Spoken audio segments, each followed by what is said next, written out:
Hello everyone, welcome to Eternal Darkness, Sanity's Requiem. Now, I had heard about this game for a long time, and honestly, I don't see anyone with it on YouTube, and I've seen some videos of it, and it looks like a really well-made game for its time, so I just wanted to take a chance and go through and see how this ends up playing out, and hopefully it'll be really good. I'm using an emulator, so I've played a little bit of it already just to get used to the controls, and it kind of skips in the very first cutscene, but other than that it should be fine after that, hopefully.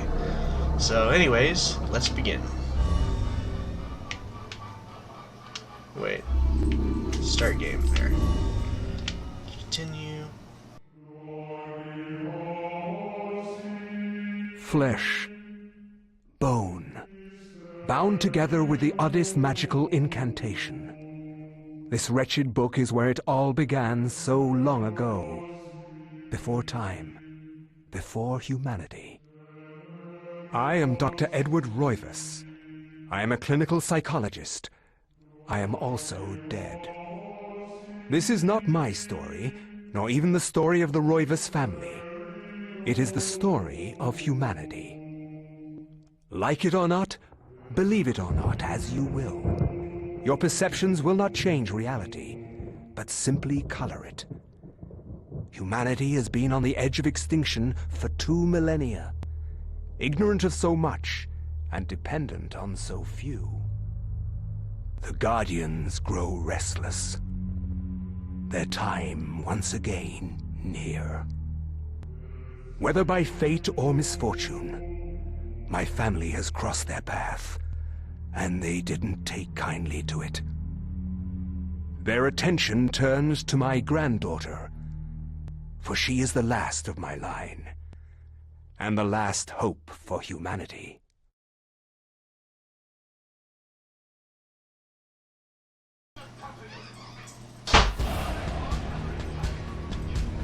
Oh crap.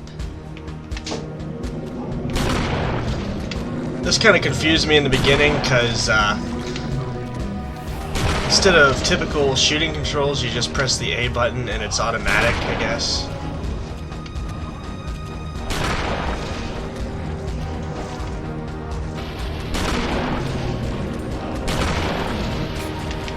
Crap.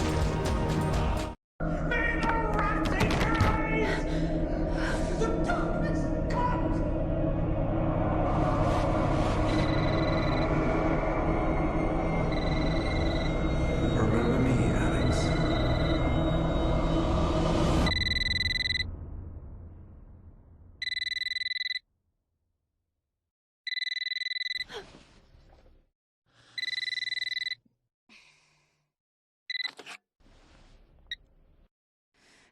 Hello? Miss Alexandra Roivas? Yeah, who's this? This is Inspector LaGrasse of the Rhode Island Police. I'm sorry to disturb you, but there's been an accident with your grandfather. I'll be on the next flight out.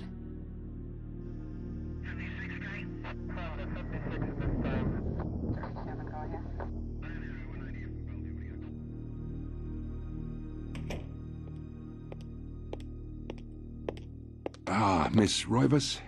I'm pleased to meet you. I trust you had a pleasant trip? Yes, I suppose so, considering. Yes, my condolences. This is most unpleasant. It's a shame we couldn't meet under brighter circumstances. Yes, it is. Can we get this over with, please? Of course. This way. But I must warn you, it's not a pleasant sight. I'm afraid there's not much to see.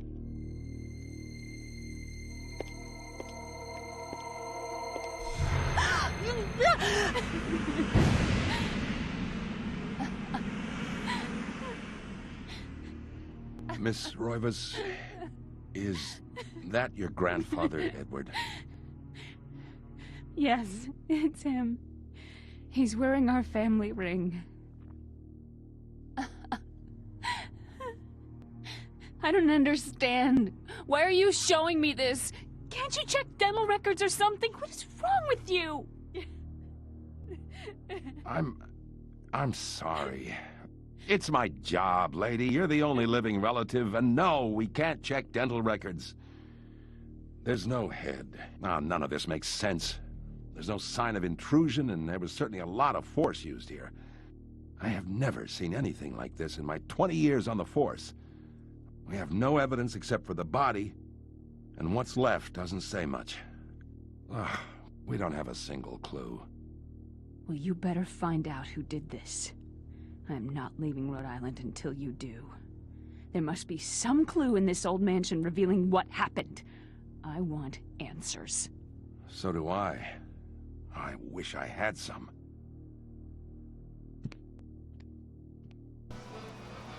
Shocked by her grandfather's mysterious death and frustrated into incompetence of the local police, Alex vows to uncover the truth. She decides to search the mansion, the place where her grandfather conducted his research.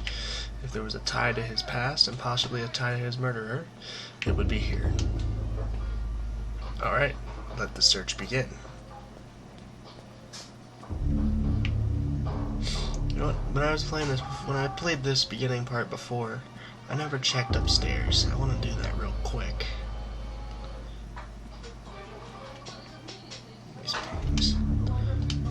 Portrait of the ancestral Rovian's line of foyer walls faces reveal a dark brooding edge. There is something about each one that gives the viewer an unsettling feeling. Okay. Does this say anything different? No. Okay. It's locked. Saves me a lot of trouble.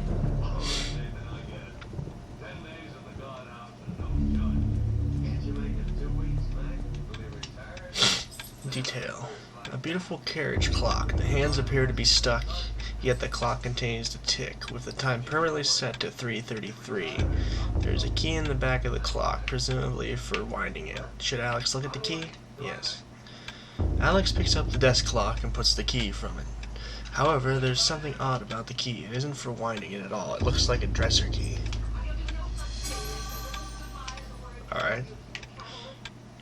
So I just noticed now redoing this that the clock in her home when it first starts out says 3:33, so I think there might be something significant about that time. I'm not sure yet though. Anything over here that can be opened? No.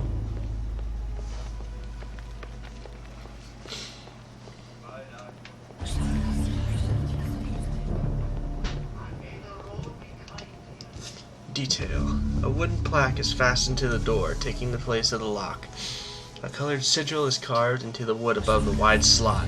The slot is just wide enough to insert a narrow blade. Like a sword? Or a dagger?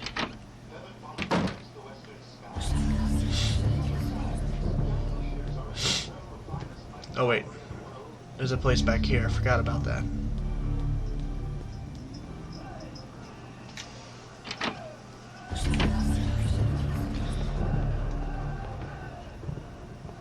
Anything in here? Oh wait, is this where I just came from? Yeah. Okay, never mind.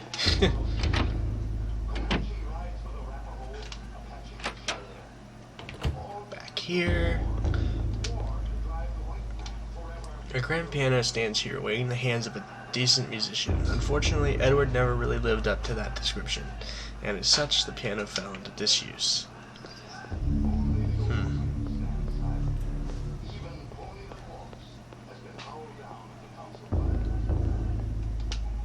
The table is set for one. Alex's grandfather, Edward's private nature meant he never had many visitors, and this is the lonely evidence of it. It's kind of sad. Ooh, it's kind of dark in here. Detail. Illustration features a collection of strange line designs related to each other in a cylindrical manner. These appear to be some significance to it, but it isn't particularly evident. Okay, I'm going to adjust the blah blah blah blah, how to use the main screen, that doesn't matter.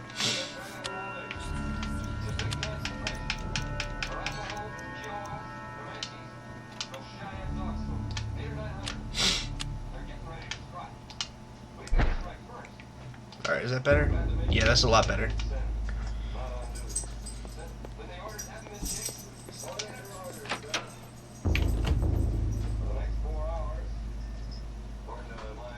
Okay. Nothing so far except for a key and some background information, so let's go and check over here. The door is locked. Okay.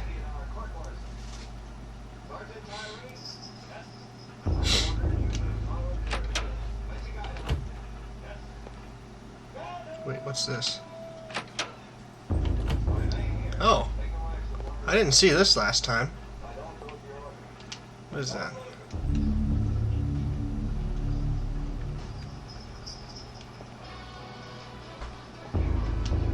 Crank socket is mounted to the telescope and appears to be linked to a mirror, supported by a brass pedestal. Curious contraption to be sure. What purpose can it possibly serve? Should Alex adjust the mirror? Yeah.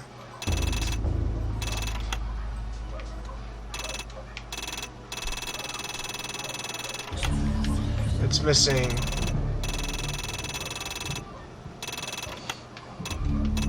Is it even doing anything?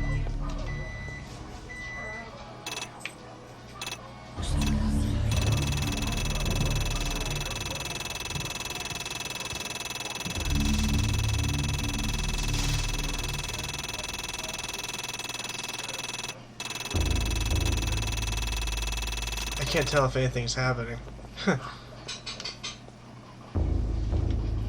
Globe and krill with a frame of glossy surface is painted and a likeness of an ancient map. A lens is situated in the northern hemisphere. Above the label reads, "There be dragons here."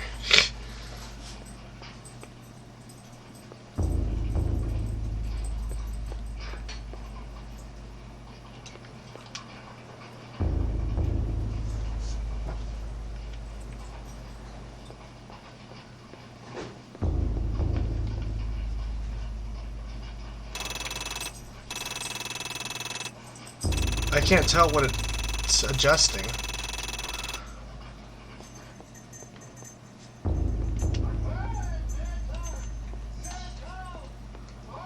I don't know.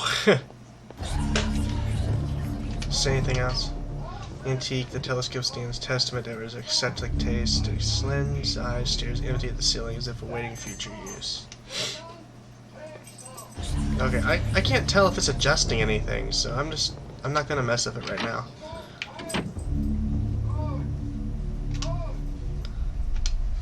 Warm glow of the candlelight, the Roivas family tree hangs from the wall. Shadows filter across its surface, obscuring the detail. If one looks closely, the family's secrets are revealed. Well, I can't look too closely, it won't let me, so... Books contain a history of the Roivas family. Genealogy, birth and death records, deeds, and writs. The Roivas history is a troubled one. As Mediterranean immigrants, the early Roivas were shunned by other settlers in North America. Suspected of witchcraft, the Roivas were convicted during the witch hunts, forcing them into hiding. As memories faded, the Roivases built their lives. Sorting through the books, Alex sees one of them seemed to be placed differently than all the others, as if drawing attention to itself. Curious to examine it. Upon inside cover, shaky handwriting shapes the numbers 333. She replaces the book. So there has to be something significant about that time. I mean, yeah, there's something coming up where I have to use it because I've already seen this part up to a certain point. But, I mean, there has to be some more significance to it than just that. The books in this course can be focused on the supernatural, the writings of Poe, Lovecraft, and poetry of Blake, the art of Bosch, everything tied to either a horror or fantasy. It is all here. Reference library to the arcane. Was this Alex's grandfather's secret hobby? I don't know. I like Poe and Lovecraft. I mean...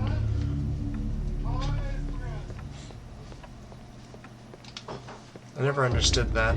That just zoomed in but didn't do anything. A portrait of maybe her grandmother?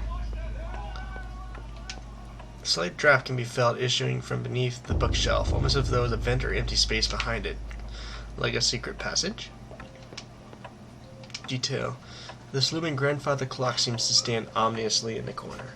gazing on this empty room with an almost patriarchal air.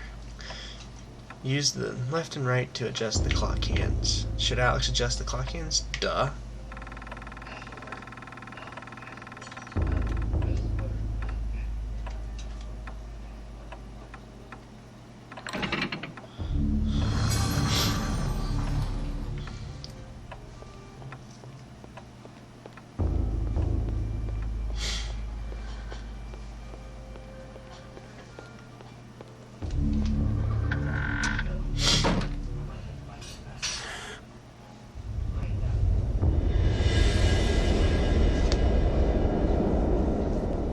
I'm going to ignore that big glowing object for a second. Examine. Detail.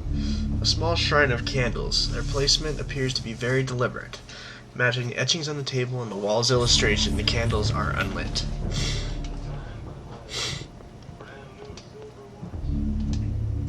Diabolic drawing of a stack of human bodies? Each one cemented into place. What twisted psyche could have executed this drawing? Though disturbing, it's meticulous, rendered down to the subtlest detail. The precise anatomy of fractured bones and the convolution of spines and ribs entwine into a mesmerizing sight. Dear mine. The ancient Roman weapon, a gladius. It is on display above the fireplace mantel, just another token of eclectic junk. Let's just take it. And probably shove it into that slot in the other room. Detail. This is a bizarre drawing of a cyclopean city. Its immense architecture bathed in an unnatural fog. The detail is incredible. As Alex studies it, she can almost imagine the city's inhabitants.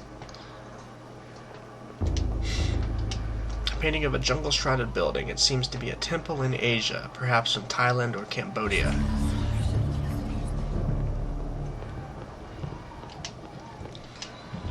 To be some kind of mask. The face is serene and composure, with a faint hint of a smile, tugging at the corners of a mouth and eyes closed in deep meditation. The Gothic cathedral is silhouetted against a stark light. The image is vicious and devoid of subtlety. Every brushstroke echoes the spikes of an architecture, imbuing a violent feeling as if though the building itself is a harsh imposition on reality. A grim picture indeed. Yeah. An aged page set aside a glass frame hangs on the wall. An insane scribbling covers the page, incomprehensible to Alex. Perhaps if Alex had some kind of tome, it could be deciphered. Oh yeah, make it obvious. Okay, whatever. Large leather-bound antique book rests upon the cluttered desk. Should Alex read the book? Sure, why not? And open up a big, terrible rift of nightmares and horror and death? Okay. Oh my.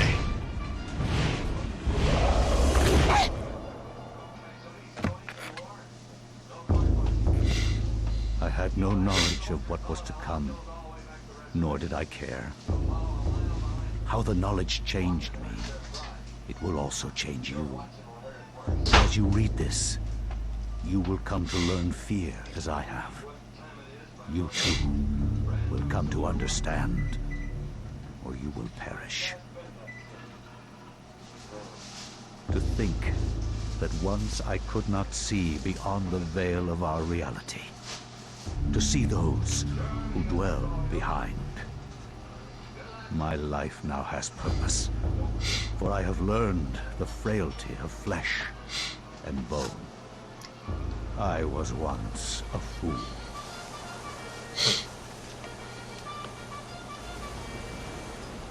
Where is Quies Candamest?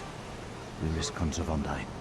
Facusatis aquae summat, et animus eorum confirma. Pugna huis, dia sit modo prima multarum, si inceptum conficiamus. Quam primum, Centurio Augustus. I would like to compliment you once more on your battle tactics. Our enemies did not have a chance. Why'd they just switch to English? Do you believe that it really exists, Centurion? I do not doubt our Emperor's beliefs, or his orders.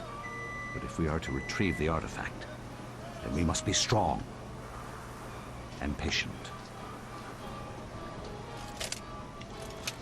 Why'd they just jump into English like that? There was no need for that.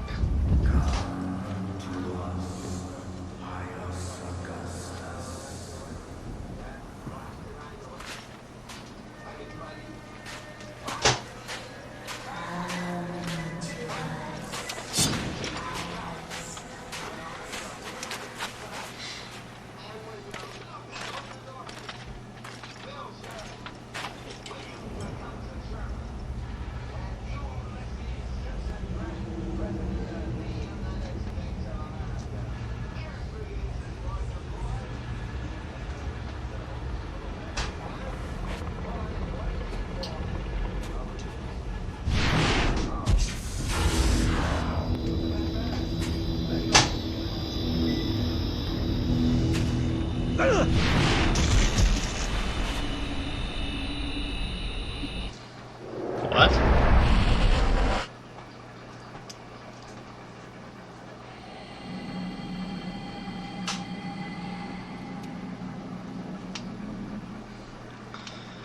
The dais on the floor is finely crafted, inlaid with gold and gems that Pius can't identify.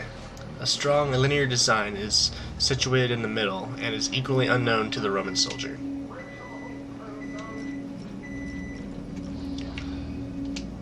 A shaft descends towards the next lower level. A ladder is situated on one side of the shaft.